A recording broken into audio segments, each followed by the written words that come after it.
Hi all, ಎಲ್ಲರಿಗೂ ನಮಸ್ಕಾರ. Welcome back to Diya Bhavan Kannada YouTube channel.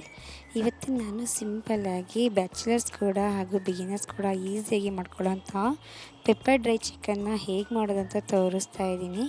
ಯಾರೆಲ್ಲ ನಮ್ಮ ಚಾನಲ್ನ ಸಬ್ಸ್ಕ್ರೈಬ್ ನೋಡ್ಕೊಳ್ತಾ ಇದ್ದೀರೋ ದಯವಿಟ್ಟು ಸಬ್ಸ್ಕ್ರೈಬ್ ಮಾಡಿ, ಹಾಗೆ ಲೈಕ್, ಶೇರ್, ಕಾಮೆಂಟ್ ಮಾಡಿ. ನಿಮ್ಮ ಒಂದು ಲೈಕ್ ನನಗೆ ತುಂಬಾ ಸಪೋರ್ಟ್ ಆಗುತ್ತೆ. ಇದು ತುಂಬಾ ಈಸಿಯಾಗಿ ಕ್ವಿಕ್ಕಾಗಿ ಮಾಡ್ಕೊಳ್ಳೋ ಅಂತಹ ಚಿಕನ್ನು, ಹಾಗೆ ಸಖತ್ ಟೇಸ್ಟಿ ಕೂಡ ಇರುತ್ತೆ. ಸರಿ, ಹಾಗಿದ್ರೆ ವಿಡಿಯೋ ಸ್ಟಾರ್ಟ್ ಮಾಡೋಣ ಬನ್ನಿ. ನಾನಿಲ್ಲಿ 3/4 kg ಬಾಯ್ಲರ್ ಚಿಕನ್ನ ತೊಗೊಂಡಿದ್ದೀನಿ. ಒಗ್ಗರಣೆಗೆ 2 ಈರುಳ್ಳಿ, ಒಂದು 5-6 ಹಸಿಮೆಣಸಿನ್ಕಾಯಿ, ಕೊತ್ತಂಬರಿ ಸೊಪ್ಪು, ಶುಂಠಿ ಬೆಳ್ಳುಳ್ಳಿ ಪೇಸ್ಟು. ಮೊದಲಿಗೆ ನಾನಿಲ್ಲಿ ಚಿಕನ್ನ ಸ್ಟವ್ ಮೇಲೆ ಇಟ್ಕೊಂಡು ಸ್ವಲ್ಪ ಉಪ್ಪು, ಅರಿಶಿನ ಸೇರಿಸ್ಕೊಂಡು ಮಿಕ್ಸ್ ಮಾಡ್ಕೊಳ್ತಾ ಇದ್ದೀನಿ. ಉಪ್ಪು ಅರಿಶಿನ ಚಿಕನ್ಗೆ ಚೆನ್ನಾಗಿ ಹೊಂದ್ಕೊಳ್ಳೋ ಹಾಗೆ ಮಿಕ್ಸ್ ಮಾಡ್ಕೋಬೇಕು. ಇದು ನೀರು ಬಿಡೋ ಹಾಗೆ ಕುದಿಸ್ಕೋಬೇಕು. ನಾನು ಅದೇ ಥರ ಎಣ್ಣೆ ಕೂಡ ಹಾಕಿಲ್ಲ. ಇದು ಬರೀ ಸ್ಟೀಮಲ್ಲೇ ಚೆನ್ನಾಗಿ ಕುಕ್ ಆಗಬೇಕು. ಚೆನ್ನಾಗಿ ಮಿಕ್ಸ್ ಮಾಡ್ಕೊಂಡಿದ ನಂತರ ಲಿಡ್ನ ಕ್ಲೋಸ್ ಮಾಡಿಬಿಟ್ಟು ಒಂದು 5 to 10 ಮಿನಿಟ್ಸು ನಾವು ಸ್ಟೀಮ್ನಲ್ಲೇ ಕುಕ್ ಮಾಡ್ಕೊಳ್ಳೋಣ. ಈಗ ಇದು ನೀರು ಬಿಟ್ಕೊಂಡಿರುತ್ತೆ, ನೋಡ್ತಿರ್ಬೋದು. ಇಲ್ಲಿ ಕೂಡ ಚಿಕನ್ ಕೂಡ ಪರ್ಫೆಕ್ಟಾಗಿ ಬಾಯ್ಲ್ ಆಗಿದೆ. 50% ಬೇಯಿಸ್ಕೊಳ್ಬೇಕು ಅಷ್ಟೇ. ಸೊ ಈಗ ಇದನ್ನು ಪಕ್ಕಕ್ಕೆ ಎತ್ತಿಟ್ಕೊಂಡ್ಬಿಡೋಣ. ಒಗ್ಗರಣೆ ಕೂಡ ಶುರು ಮಾಡ್ಕೊಳ್ಳೋಣ. ನಾನಿಲ್ಲಿ ಒಗ್ಗರಣೆಗೆ ಸ್ವಲ್ಪ ಎಣ್ಣೆ ಹಾಗೆ ಜಿಂಜರ್ ಗಾರ್ಲಿಕ್ ಪೇಸ್ಟನ್ನು ಹಾಕ್ಕೊಂಡು ಚೆನ್ನಾಗಿ ಫ್ರೈ ಮಾಡ್ಕೊಳ್ತಾ ಇದ್ದೀನಿ.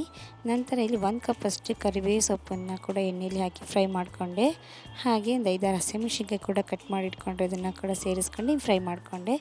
ಇದೆಲ್ಲ ಫ್ರೈ ಆಗಿ ಹಸಿ ವಾಸನೆ ಹೋದ ನಂತರ ಹೆಚ್ಚಿಟ್ಕೊಂಡಿರೋ ಈರುಳ್ಳಿ ಕೂಡ ಸೇರಿಸ್ಕೊಂಡು ಗೋಲ್ಡನ್ ಕಲರ್ ಆಗೋ ಹಾಗೆ ಮಿಕ್ಸ್ ಮಾಡ್ಕೊಂಡು ಫ್ರೈ ಮಾಡ್ಕೋಬೇಕು. ತಳ ಹಿಡಿಯುತ್ತೆ, ಸ್ವಲ್ಪ ಬೇಗನೆ ಮಾಡ್ಕೋಬೇಕು. ಎಲ್ಲನೂ ಫ್ರೈ ಆಗಿದ ನಂತರ ಬೇಯಿಸಿಟ್ಕೊಂಡಿರೋವಂಥ ಚಿಕನ್ನ ನಾನಿಲ್ಲಿ ಸೇರಿಸ್ಕೊಳ್ತಾ ಇದ್ದೀನಿ. ನೀವು ಬರೀ ಚಿಕನ್ ಮಾತ್ರನೇ ಸೇರಿಸ್ಕೋಬೋದು, ಸೂಪ್ ಬೇಕಾದ್ರೆ ಸಪ್ರೇಟ್ ಎತ್ತಿಟ್ಕೋಬೋದು. ನನಗೆ ಸ್ವಲ್ಪ ಗ್ರೇವಿ ಥರ ಮಾಡ್ತಿರೋದ್ರಿಂದ ಸೂಪನ್ನ ಸೇರಿಸ್ಕೊಳ್ತಾ ಇದ್ದೀನಿ. ನಿಮಗೆ ಗ್ರೇವಿ ಬೇಡ, ಫುಲ್ ಡ್ರೈ ಬೇಕಂದರೆ ಬರೀ ಚಿಕನ್ ಕೂಡ ಸಪ್ರೇಟ್ ಮಾಡಿ ಹಾಕ್ಕೋಬೋದು. ಚಿಕನ್ನ ಸ್ಟೀಮಲ್ಲಿ ಒಂದು 50% ಬೆಂದಿದ್ರೆ ಸಾಕು, ಇಲ್ಲಿ ಫುಲ್ ಬಾಯ್ಲ್ ಆಗುತ್ತೆ. ನಾನು ಇದೆಲ್ಲ ಮಿಕ್ಸ್ ಮಾಡ್ಕೊಂಡಿದ್ದ ನಂತರ 1 ಸ್ಪೂನಷ್ಟು ಅಚ್ಕಾರದ ಪುಡಿನ ಸೇರಿಸ್ಕೊಂಡು ಕೈ ಆಡಿಸ್ಕೊಳ್ತಾ ಇದ್ದೀನಿ. ಇದು ಪೆಪ್ಪರ್ ಚಿಕನ್ ಆಗಿರೋದ್ರಿಂದ ಪೆಪ್ಪರ್ ಪೌಡರ್ ಕೂಡ ಜಾಸ್ತಿ ಹಾಕ್ಕೊಳ್ಬೇಕು. ಸೊ ಆಗ ಖಾರ ನೋಡಿ ಹಾಕ್ಕೊಳ್ಬೇಕು. ಇಲ್ಲಿ 1 ಟೇಬಲ್ ಸ್ಪೂನಷ್ಟು ನಾನು ಪೆಪ್ಪರ್ ಪೌಡರ್ನ ಫಸ್ಟಲ್ಲಿ ಆ್ಯಡ್ ಮಾಡ್ಕೊಳ್ತಾ ಇದ್ದೀನಿ. ಇದೆಲ್ಲನೂ ಕೂಡ ಮಿಕ್ಸ್ ಆಗೋಗಿ ಚೆನ್ನಾಗಿ ಮಿಕ್ಸ್ ಮಾಡ್ಕೊಳ್ಳಿ. ಪೆಪ್ಪರ್ ಪೌಡರ್ ನೀವು ಮನೆಯಲ್ಲೇ ಮಾಡಿಕೊಂಡ್ರೆ ಇನ್ನೂ ಉತ್ತಮ. ಸ್ವಲ್ಪ ತರಿಯಾಗಿತ್ತು ಅಂದರೆ ತಿನ್ನೋಬೇಕಾದ್ರೆ ತುಂಬಾ ಟೇಸ್ಟ್ ಸಿಗುತ್ತೆ. ಹಾಗೆ ಒಂದು ಅರ್ಧ ಸ್ಪೂನಷ್ಟು ಚಿಕನ್ ಮಸಾಲ, ಹಾಗೆ ಅರ್ಧ ಟೀ ಸ್ಪೂನು ಗರಂ ಮಸಾಲ ಕೂಡ ಆ್ಯಡ್ ಮಾಡ್ಕೊಂಡು ನಾನು ಮಿಕ್ಸ್ ಮಾಡ್ಕೊಳ್ತಾ ಇದ್ದೀನಿ. ಇದನ್ನು ಸ್ವಲ್ಪ ಹೊತ್ತು ಲಿಡ್ ಕ್ಲೋಸ್ ಮಾಡಿಬಿಟ್ಟು ಬಾಯ್ಲ್ ಮಾಡ್ಕೊಳ್ಳೋಣ. ನೋಡ್ತಿರ್ಬೋದು, ಇಲ್ಲಿ ಎಣ್ಣೆ ಕೂಡ ಬಿಟ್ಕೊಂಡಿದೆ, ಚಿಕನ್ ಕೂಡ ಬಾಯ್ಲ್ ಆಗಿದೆ.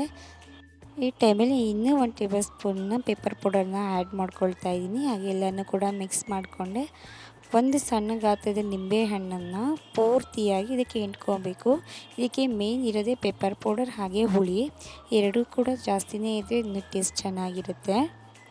ಸೊ ಫೈನಲಿ ಇದೆಲ್ಲನೂ ಮುಗೀತು. ಇನ್ನು ಸ್ವಲ್ಪ ಕುಕ್ ಮಾಡ್ಕೊಳ್ಳೋಕ್ಕೆ ಬಿಟ್ಕೊಬಿಡೋಣ. ಕೊನೆಯದಾಗಿ ಕತ್ತರಿಸ್ಕೊಂಡಿರೋಂತಹ ಕೊತ್ತಂಬರಿ ಸೊಪ್ಪನ್ನು ಕೂಡ ಸೇರಿಸ್ಕೊಂಡು ಚೆನ್ನಾಗಿ ಕೈ ಆಡಿಕೊಂಡೆ. ತಳ ಹಿಡಿದಿರೋದ್ರಿಂದ ಅವಾಗವಾಗ ಸ್ವಲ್ಪ ಬಿಡದೆ ಕೈ ಆಡಿಸ್ತಾ ಇದ್ದರೆ ತಳನೂ ಕೂಡ ಸೀದ್ಕೊಳ್ಳಲ್ಲ, ಹಾಗೆ ಚೆನ್ನಾಗಿರುತ್ತೆ. ನೋಡ್ತಿರ್ಬೋದು ಎಷ್ಟು ಚೆನ್ನಾಗಿ ಕಾಣಿಸ್ತಾ ಇದೆ ಅಂತ.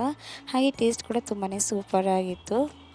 ಈ ವಿಡಿಯೋ ಇಷ್ಟ ಆಗಿ ನಿಮ್ಮ ಫ್ರೆಂಡ್ಸ್ ಆ್ಯಂಡ್ ಫ್ಯಾಮಿಲಿ ಜೊತೆ ಶೇರ್ ಮಾಡಿ, ಲೈಕ್ ಮಾಡಿ, ನಿಮ್ಮ ಅನಿಸಿಕೆಯನ್ನು ಕಾಮೆಂಟ್ ಮೂಲಕ ತಿಳಿಸಿ.